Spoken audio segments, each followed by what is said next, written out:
Web developers are hiding these 5 free accessibility tools from you, and they're the same ones experts actually use. Most people waste money on expensive testing solutions when these free options work just as well. First up is Axe DevTools.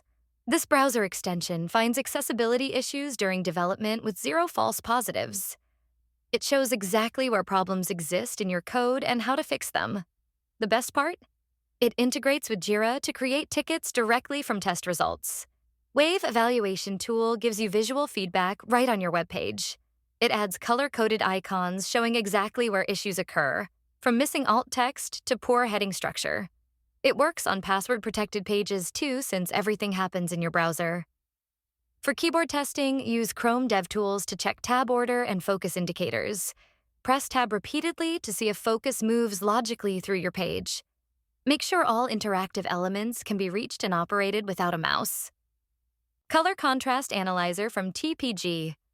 It helps you meet WCAG requirements. It shows whether your text colors pass accessibility standards and includes simulators showing how colors appear to people with color blindness. Finally, NVDA is a free screen reader that lets you experience your site as blind users do. Press H to move through headings, T for tables, and Tab for interactive elements to check if everything makes sense without visuals. Start with one tool today and gradually expand your toolkit. Every accessibility improvement makes the web better for someone who might otherwise be excluded.